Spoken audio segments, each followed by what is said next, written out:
The summer of 1410 arrived heavy and breathless over the plains of northern Europe. The air hung thick with heat and dust, and the roads from Krakow to the Baltic groaned under the weight of marching armies. For decades, the Teutonic Order had stood as the iron wall of Christendom, a brotherhood of armored monks sworn to God, discipline, and conquest. They ruled Prussia with steel and silence, their black crosses casting long shadows across the pagan lands they had once conquered. But in the summer of 1410, the shadow began to tremble. To the south, banners bearing the white eagle of Poland and the jagged columns of Lithuania fluttered side by side for the first time in living memory. King Władysław Jagiello, ruler of Poland, had forged a fragile but powerful alliance with his cousin Vytautas, Grand Duke of Lithuania. It was an alliance born of necessity and vengeance. The Teutonic Knights had raided their lands, burned their villages, and claimed divine right to enslave their people. Now, after years of blood and humiliation, they were ready to return the favor. Rumors spread like wildfire across Europe. Monks whispered of an apocalyptic battle, of Christian knights preparing to slaughter fellow Christians. Merchants in Prague and Vienna spoke of a storm gathering in the east, a war that would decide not only borders but the very future of the crusading orders. The Teutonic Grand Master, Ulrich von Jungingen, was no stranger to war. A veteran of countless campaigns, he believed utterly in the mission of the order, to bring God's order to chaos. To him, the union of Poland and Lithuania was an affront to heaven itself. He swore to crush it swiftly, to remind the world that the Teutonic cross still ruled the north. As spring turned to summer, the order mobilized every knight, every squire, every servant capable of holding a sword. Across the fortified cities of Prussia, Königsberg, Marienburg, Elbing, the black and white banners were unfurled. Bells rang, priests chanted mass for the souls of men not yet dead, and columns of armored riders thundered out of the castles toward the plains. Each knight carried with him centuries of pride and arrogance, the conviction that they were invincible. They had defeated pagan tribes, humbled Slavic princes, and stood against the Mongols themselves. They believed this war would be no different, one more holy crusade, one more victory carved into stone. But this time, the enemy was not pagan and not afraid. Across the Vistula, the armies of Poland and Lithuania gathered. The camp stretched for miles, tents, fires, the smell of horses and sweat. Among the Polish banners were lords from Mazovia, Wielkopolska, and Sandomierz. Beside them, the lithe cavalry of Lithuania, fierce men from the forests and rivers of the east, sharpened their blades under the stars. And among them stood Ruthenian banners from Smolensk and Volhynia, their armor darker, their silence heavier. For once, the divided east stood united against the cross of the Teutons. The campaign began in early July. The Allied armies crossed the Vistula near Cherwinsk using a massive wooden bridge constructed in secret, a feat of engineering that stunned even the most seasoned knights. From there, they marched north into Prussian territory, burning watchtowers and dismantling the Order's outposts. Scouts brought word to Marienburg, the Order's fortress capital. The enemy was advancing fast and in force. Grand Master Ulrich gathered his council. The room was cold despite the heat outside. Maps were spread across the table. Candles flickered on the steel of his armor. He listened to his marshals argue.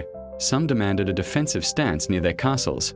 Others called for immediate confrontation. Ulrich chose neither patience nor fear. "We ride to meet them," he declared. And so he did. By July 13th, two massive forces were moving toward each other across the rolling fields between Dobrano and Stebach. The land was open, vast, and ripe for cavalry, a killing ground. Ulrich's scouts had tracked the enemy's every move, but Jagiello remained one step ahead, his strategy deliberate and calculated. The Polish king marched slow, halting often, letting the Teutons tire themselves with uncertainty. On the evening of July 14th, as the sun sank low, both armies made camp within sight of one another. Fires dotted the horizon like embers of an approaching inferno. The Polish camp prayed in Latin and Ruthenian. The Lithuanian shamans murmured old forest words, and the Teutonic chaplains intoned psalms of vengeance. Somewhere in the dark, the horses stamped and snorted, as if sensing what dawn would bring. Night over Grunwald was unnaturally still. A thin mist crept over the grasslands, muffling the sound of movement. Messengers galloped between tents, carrying final orders. Vytautas inspected his Lithuanian regiments, speaking quietly to his men, most of them peasants and hunters, lightly armored, fast, deadly with bows and sabers. Jagiello remained in his tent, deep in prayer and thought. He knew that by sunrise, tens of thousands would be dead or dying. Across the field, Ulrich von Jungingen could not sleep. He walked the lines of his knights, pausing at each banner. They bowed their heads as he passed, an iron figure, proud and absolute. Behind him stretched the might of the Order, more than 15,000 men, disciplined, armored, relentless. Their banners, the black cross on white, shone faintly in the moonlight. Ulrich believed he faced a rabble, a coalition of lesser men. He did not yet know that arrogance would cost him everything. As dawn approached, a low wind began to move through the grass. The mist thickened, blurring the horizon. Trumpets sounded in the Polish camp, answered by horns from the Teutonic lines. Horses neighed, armor clanged, banners rose. The greatest armies of the century were awake. At the heart of the plain lay a small patch of woodland and a few scattered villages: Grunwald, Stebach, Lodwigowo. In the coming hours, these names would be burned into memory, whispered across generations as symbols of slaughter and redemption. The sun broke over the horizon like fire spilling across steel. The soldiers saw it and knew the day of reckoning had come. The morning of July 15th began with a silence that felt almost holy. The air was still heavy with mist, the grass wet beneath the boots of thousands. In that half-light between dawn and day, the battlefield seemed endless, a grey plain stretching from the low hills of Grunwald to the shallow streams beyond Stebach. Somewhere in that vastness, destiny waited. The Teutonic host moved first. Rows of white surcoats marked with black crosses formed in perfect lines. They looked less like men and more like an army of statues come to life, each movement deliberate, synchronized, ordained. Their banners swayed gently in the morning air, the Grand Master's standard with its black cross on white silk, the personal colors of the German nobles who had come to fight under the cross, Saxons, Thuringians, Franconians. They gleamed beneath the pale sun like blades drawn from heaven. Behind them stood the reserve, the elite knights, the iron heart of the Order, mounted on massive horses plated with armor. Each one had sworn an oath before God to conquer or to die. They believed no mortal army could stand against them. Across the field, the allied banners stirred in the wind. Jagiello's army was immense but uneven, a mosaic of languages, customs, and faiths.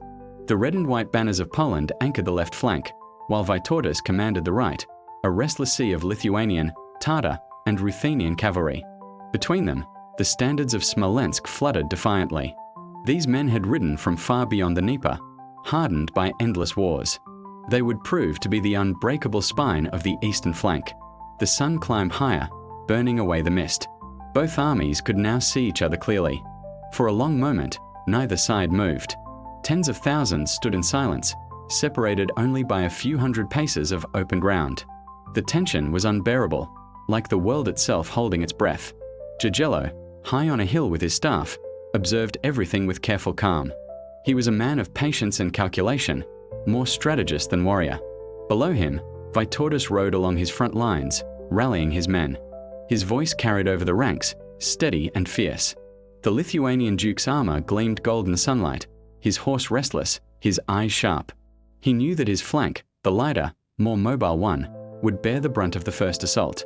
On the opposite side, Grand Master Ulrich von Jungingen rode before his knights, lifting his sword in silent salute. Behind him, the Teutonic chaplains raised crucifixes high, calling for divine favor. Drums thundered. The Order's artillery, primitive bombards and crossbows, were positioned on the rise, but the Grand Master preferred the sword. He would win, as always, with the charge of his knights. The first movement came from the Teutons. Horns blared. The banners began to advance.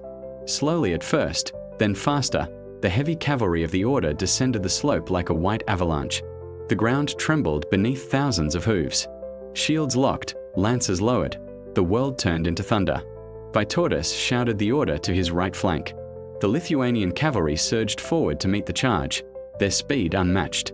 Arrows hissed through the air, darkening the sky. Horses screamed, men fell, the ground shook. When the two lines met, the sound was not of battle but of breaking mountains. Steel collided with steel, bodies crashed together, and the green field vanished beneath clouds of dust. For a time, it seemed the Lithuanians would hold. But the Teutonic knights were armored like fortresses. Their lances shattered men and horses alike.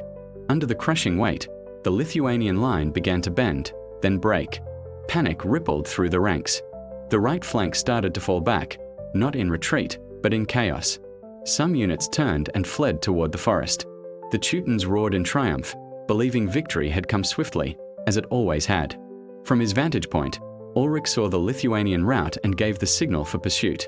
He unleashed his reserves, hundreds of knights who thundered across the field in a frenzy of holy zeal. The Order's banners drove deep into the Lithuanian ranks, cutting them apart, chasing them into the woods. But what the Teutons could not see was the trap unfolding. Jagiello had expected this. Vytautas had ordered a controlled withdrawal, luring the enemy away from a center. The Teutonic pursuit, blinded by triumph, stretched their line thin, tearing the disciplined order of their formation. In the chaos, the Polish and Ruthenian banners advanced. The Smolensk regiments, positioned in the center right, stood firm even as the Lithuanians withdrew beside them. Wave after wave of Teutonic knights smashed into their line. Their banners fell and rose again. Men fought knee-deep in blood and mud. When the dust cleared, only a handful of the Smolensk standards remained, but they had held, they had bought time. Now the Polish Karagwe began to move. Across the field, the red and white flag surged forward. Trumpets screamed, the sound echoing like a storm breaking. The Teutonic knights who had chased too far suddenly found themselves flanked and isolated. The tide turned with terrible swiftness. Ulrich realized too late that his pursuit had become his doom. He ordered his rear banners to a left and reinforced the center, but the battlefield was already a maelstrom. The once perfect lines of the Order dissolved into chaos. Men fought in small clusters, surrounded by enemies. The sun burned high above, the heat unbearable, armor scorching. Horses collapsed from exhaustion, trampled underfoot. Blood darkened the ground. The screams of men, the crash of steel, and the dull thud of arrows filled the air. The smell of death was everywhere, sweat, iron, and fire. The Grunwald plain became a furnace of slaughter. Jagiello watched from his hill, unmoving, issuing quiet orders. He refused to be drawn into the chaos. He knew that the moment would come, the one decisive push that would break the cross once and for all. On the left flank, Polish knights clashed with the Teutonic banners of Elbing and Königsberg. The fighting was hand-to-hand, brutal, endless. The ground was littered with shattered lances and fallen horses. Somewhere near the center, the banner of Krakow advanced relentlessly, carving a path through the enemy ranks. Every banner carried not just colors, but pride. Cities, families, and faith stood behind them. Hours passed, though it felt like centuries. The mist of morning had long burned away, replaced by choking smoke and dust. Neither side gave ground easily.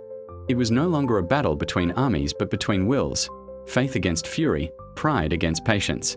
Then, at last, from the far edge of the forest, a thunder answered thunder. The Lithuanian cavalry returned. They came back like ghosts, silent at first, then screaming. Vytautas had regrouped his scattered men, circled through the woods, and now struck the exposed flank of the Teutonic knights who had chased them. The white cross banners turned in confusion. What they thought were fleeing enemies became executioners. The field erupted in chaos anew. From three sides, the Allied forces now pressed the Order's knights into a shrinking circle. Ulrich von Jungingen rode into the heart of the storm, his sword gleaming, his voice steady even as his men fell around him. He fought like a man possessed, proud, furious, unyielding. But the tide was unstoppable. As the afternoon sun began to sink, the Knights of the Cross were drowning in blood and dust. Their proud ranks had become a graveyard of armor and banners. The Black Cross, once the symbol of terror, now lay trampled beneath hooves. The Battle of Grunwald was far from over, but the doom of the Teutonic Order had begun. The sun rose high over Grunwald, bathing the battlefield in relentless light. By this hour, the mist had vanished, leaving the plain exposed, open, merciless. Every blade of grass seemed soaked with the shadow of what was to come. The earth beneath was churned by thousands of horses, trampled into a treacherous mud, streaked with blood and sweat. The Teutonic Order had suffered its first shock. Lines that once gleamed in the morning sun now appeared jagged and broken, torn apart by the relentless Polish and Lithuanian assaults. But still, Ulrich von Jungingen refused to concede. He rode among his knights like a god of war, sword raised, eyes hard, voice commanding over the tumult. Horses screamed under the weight of men, hooves striking bodies, lances piercing armor. Shields splintered, helmets caved under axes, and the cries of the dying rose above the clash of steel. Grunwald had become a furnace, a place where men were forged into legends or ground into dust. The Polish and Lithuanian forces pressed every advantage. Jagiello's left flank, anchored by the red and white banners of Krakow and Sandomierz, advanced steadily, cutting through the exhausted Teutonic lines. The Ruthenian contingents, positioned in the center, held their ground with stubborn discipline, repelling charge after charge. They were fewer in number than the knights who bore down on them, yet they fought as if each strike carried the weight of generations. Vytautas, meanwhile, exploited every opening on the right flank. His men, light, fast, and lethal, circled the overextended knights, striking at the sides and rear. Those who had laughed at the retreating Lithuanians were now trapped, surrounded by a fury they had underestimated. Horses fell in agony, their riders dragged into the mud. Blood painted the field in dark rivulets, the ground rising and falling with the dying and the fallen. The Grand Master, mounted upon his massive destrier, surveyed the chaos. Pride, fury, and fear warred within him. His elite guard fought valiantly, cutting down dozens of enemies, but for every knight that stood, 2 more fell. The Order's famed discipline was crumbling. Commanders shouted orders, but the battlefield had become a maelstrom. No command could reach all corners. Then came the moment that would mark history. A surge of Polish knights, fresh and disciplined, struck the center of the Teutonic line with unrelenting force. Shields shattered under the repeated impact of lances. Horses stumbled and fell, bodies piled atop one another. The roar of men and the screech of metal against metal filled the air. Ulrich von Jungingen charged forward, attempting to rally his men, his sword flashing with deadly precision. But the trap had closed. From the forests and hidden gullies, Vytautas's forces appeared, attacking the exposed flanks of the Teutons. The order of battle, once perfect and terrifying, was now chaotic. Knights found themselves surrounded on all sides. Lances became ineffective in the crush, swords swung wildly, and the ground was slick with blood. The cries of the dying and the dying horses merged into a single, deafening chorus. The Grand Master's fate was sealed. Surrounded by enemies, he fought like a man possessed. Steel met steel, armor rang like church bells, and yet there was no escape. One by one, his closest guards fell. Ulrich von Jungingen himself was struck down amidst the slaughter. His body fell, armor dented and blooded, the black cross above him no longer a symbol of dominance, but a banner of defeat. Around him, the Teutonic knights wavered and faltered. Some fled, abandoning their banners, leaving them trampled in the mud. Others fought until they, too, fell, swallowed by the advancing Polish and Lithuanian tide. The battlefield had become a sea of death, every step a peril, every moment a struggle for survival. The Allied forces pressed on mercilessly.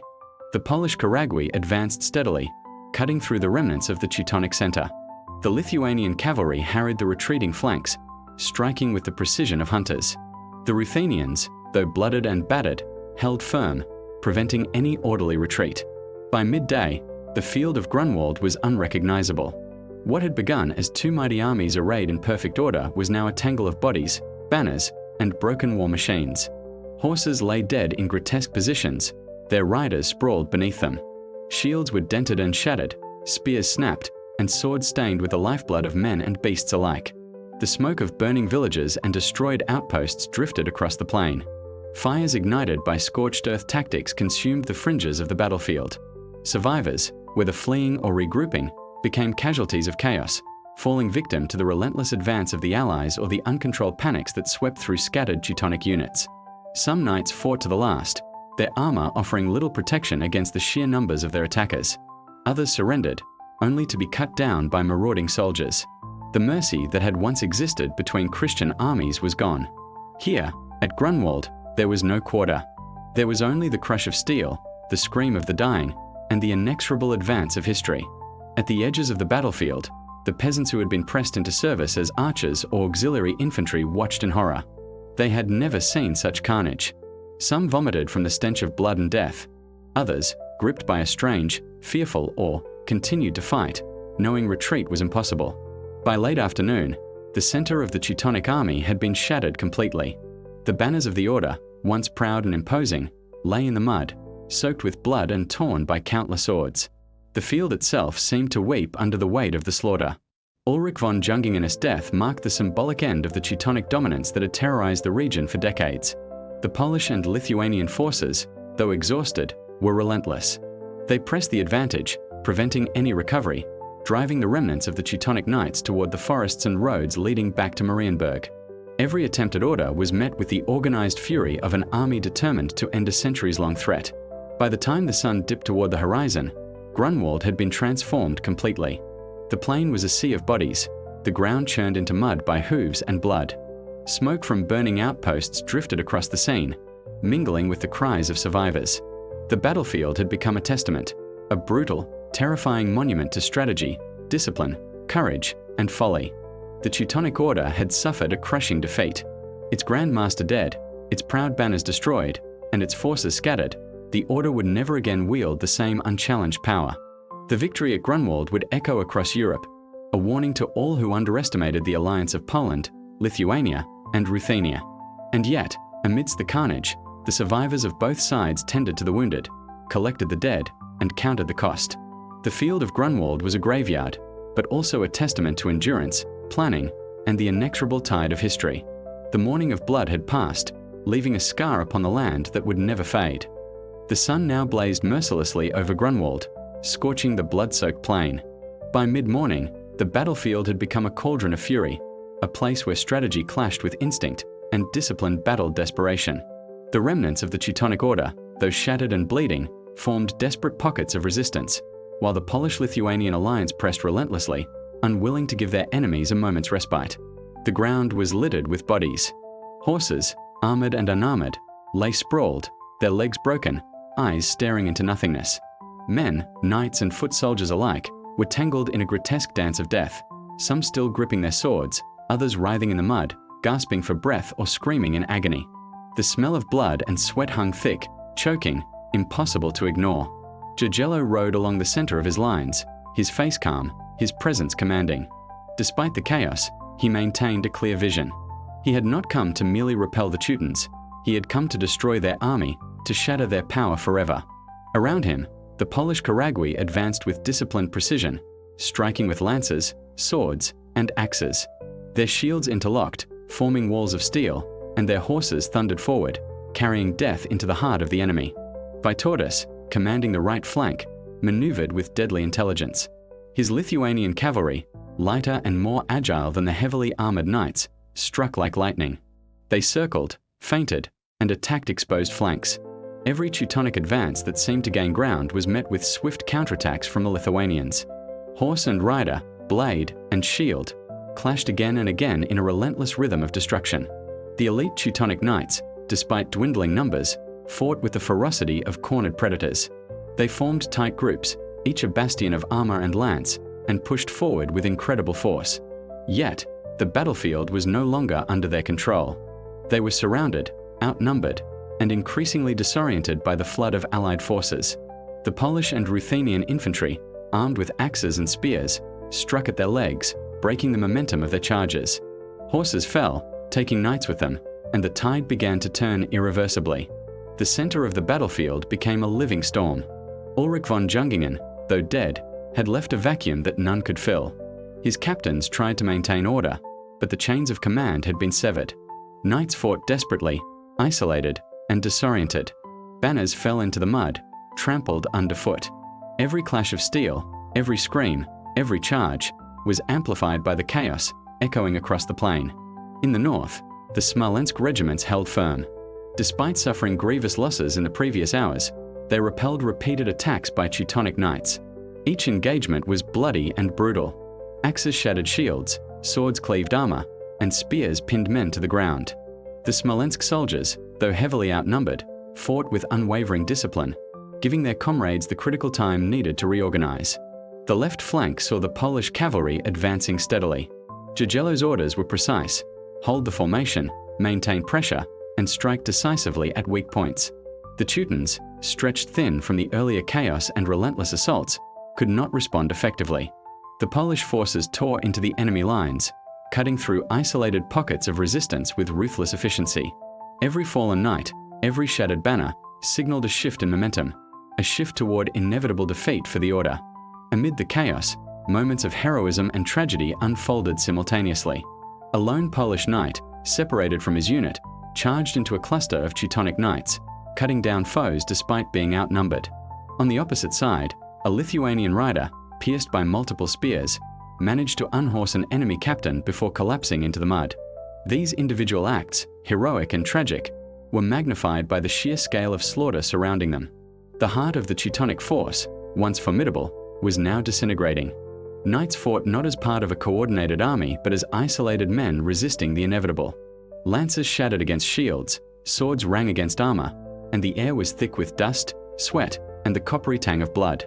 Horses reared and fell, trampling the wounded and dragging them into the chaos. The Polish and Lithuanian commanders exploited every weakness with relentless precision. Jagiello observed the battlefield from a low hill, directing forces where needed, identifying gaps, and exploiting the confusion of the enemy. Vytautas struck with speed and ferocity, collapsing the flanks that had once seemed unassailable. Slowly but inexorably, the Allied forces compressed the Teutonic Knights into smaller and smaller pockets, leaving them exposed and vulnerable.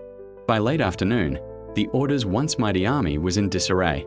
The Grand Master's death had left a vacuum in leadership, and the remaining knights could do little more than fight desperately to survive. Their proud banners lay trampled, their formation shattered, and their will to resist eroded by the unyielding advance of their enemies. The battle reached its apex in a final, chaotic collision at the center. The Polish and Lithuanian forces pressed from all sides, enveloping what remained of the Teutonic Knights. Shields splintered, swords clashed, and horses screamed in agony. The plain became a maelstrom of death and steel, every inch gained soaked in blood. Here, the disciplined formations of the knights met the unrelenting tide of the Allied army and began to break apart completely. Men fell in heaps. Horses toppled. Arrows darkened the air. The ground itself seemed to heave with the weight of combat. Commanders shouted, soldiers screamed, and the clash of steel rang like thunder. In this inferno, the fate of the Teutonic Order was sealed. As the sun dipped toward the horizon, the battlefield became a scene of indescribable carnage. The once proud knights were reduced to scattered pockets of resistance, their banners destroyed, their horses dead or dying. The Polish and Lithuanian forces, though exhausted, maintained relentless pressure, ensuring no recovery, no regrouping. By the end of the day, the plain of Grunwald was transformed. The earth was churned into mud, scarred by hoofprints, trampled banners, and the blood of thousands. Smoke rose from small fires scattered across the field. Survivors wandered in dazed horror, tending to the wounded or seeking to flee. The clash of steel had ended in absolute devastation for the Teutonic Order. Their legend of invincibility had been shattered. Their banners lay broken and blooded. Their knights had fallen in numbers unimaginable. The Polish-Lithuanian alliance had prevailed, not through luck, but through strategy, discipline, and the relentless will to conquer.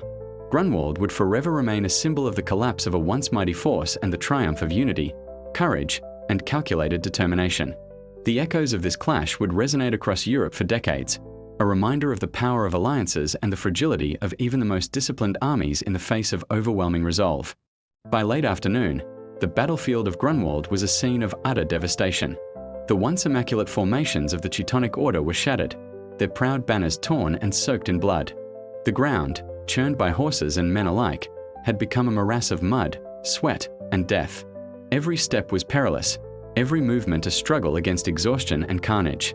The black cross that had once inspired terror now lay trampled, a symbol of defeat. The Grand Master was gone. Ulrich von Jungingen's death had left the Order in disarray. His captains, though brave, were overwhelmed by the relentless advance of the Polish-Lithuanian coalition.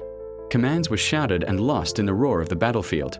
Formations that had once been impeccable dissolved into small, isolated groups fighting desperately to survive. The Polish forces pressed forward with relentless precision. Each courageous advanced in perfect cohesion, their lances striking with deadly timing. The Ruthenian regiments held the center with unyielding determination, blocking any attempt at recovery. Every knight who had once relied on the weight of armor and the discipline of the Order now faced the raw power of coordinated, multi-flank assault. Vytautas, on the right flank, unleashed his final reserve. Lithuanian cavalry, fresh and agile, struck the exposed sides and rear of the remaining Teutonic contingents. The knights, previously feared for their unstoppable charges, now found themselves encircled, cut off from reinforcement, and overwhelmed by numbers. Horses fell in agony, dragging knights beneath them. The plain became a cacophony of screams, steel, and thunderous hoofbeats. The center of the battlefield saw the most concentrated slaughter. Polish knights, bolstered by infantry, drove into the remnants of the Teutonic heart. Shields splintered, swords clashed, and armor gave way to the relentless force of attack. The wounded fell and were trampled. The living fought on, each strike a desperate bid for survival. The banners of Marienburg, Königsberg, and Elbing were either destroyed or captured. leaving the Order's identity scattered across the blooded ground. In this chaos, heroism and desperation intertwined. Some Teutonic knights fought to the last, carving paths through enemies even as their comrades fell around them. Others, realizing the futility of resistance, surrendered, only to be cut down by the onslaught. The field was no longer a place of strategy.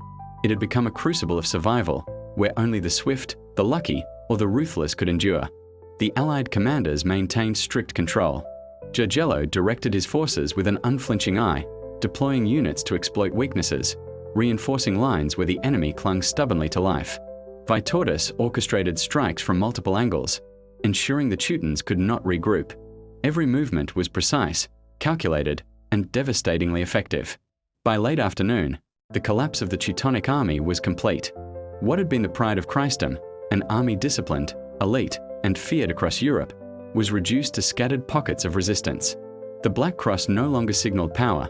It was a relic of a bygone era, trampled into mud and blood. The survivors of the Order fled in disarray toward Marienburg and the surrounding forests. Many were cut down in pursuit, others surrendered, their hope extinguished. The Allied forces allowed no quarter, ensuring that the remnants of the Order would carry the memory of defeat with them. Horses, swords, and banners littered the field, each a testament to the absolute destruction that had unfolded. In the final hours, the battlefield became eerily quiet in some areas. Smoke from fires burned at the edges, mingling with the stench of death. The cries of the wounded and dying were fewer now, replaced by the groans of those attempting to rise from the mud. The fall of the Cross was not merely a tactical victory, it was the collapse of an institution. The Teutonic Order's dominance over Prussia and the surrounding regions had been broken irrevocably. Polish and Lithuanian soldiers began tending to the wounded, collecting the dead, and securing captured banners. They moved methodically, understanding the magnitude of what had been achieved. The battlefield, once a sea of chaos, was slowly transforming into a somber monument to the cost of war. As the sun sank low, long shadows stretched across Grunwald. Survivors from both sides stared at the devastation, realizing that the world they knew had changed forever. The Teutonic Order, which had seemed eternal and invincible, had been humbled. The Polish-Lithuanian alliance had demonstrated that unity, strategy, and determination could overcome even the most disciplined and feared forces in Europe. The fall of the Cross was complete. The battlefield, scarred by slaughter and fire, stood as a testament to the relentless sweep of history. It was a day when pride, power, and arrogance met coordination, courage, and resolve, and were utterly broken. From this moment, Grunwald would be remembered across centuries not merely as a battle, but as a turning point. The Teutonic Order, once the embodiment of martial supremacy in the north, was forever diminished. Poland and Lithuania had secured not only a victory but the foundation of their future power. The echoes of the clash, the thunder of hooves, and the clash of steel would reverberate through the annals of history, a reminder that even the mightiest can fall. The sun had long vanished behind the western horizon, leaving Grunwald under a veil of twilight. The battle, which had raged for hours with a ferocity that seemed to tear the world apart, had ended. In its place lay silence, an unnatural, heavy silence, broken only by the occasional groan of the wounded, the soft whinny of exhausted horses, and the distant crackle of small fires consuming scattered supplies and shattered equipment. The plain was unrecognizable. Once a green expanse, it had become a canvas of horror. Mud mixed with blood, trampled banners, broken lances, shattered shields, and bodies intermingled with the carcasses of horses. The earth itself seemed scarred, as if it had absorbed the violence and was unwilling to release it. Soldiers from both sides walked cautiously, tending to the wounded, dragging the dying to cover, and recovering the fallen. Even in victory, there was no joy here, only the heavy, oppressive weight of loss. Jagello and Vytautas stood together on a small rise, surveying the aftermath. Their armies were victorious, yes, but at a tremendous cost. Thousands lay dead, thousands more wounded. The Allied banners, once pristine and proud, were now dirted by mud and blood, symbols not only of triumph but of the immense human price paid. The two leaders exchanged few words, their faces etched with exhaustion and the sober understanding that this day would mark them forever.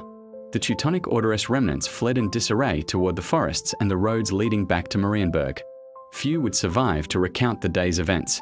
The proud knights, trained from boyhood in the arts of war and instilled with the belief that the Black Cross was invincible, had been humbled utterly. Their hierarchy shattered, their banners trampled, and their morale broken.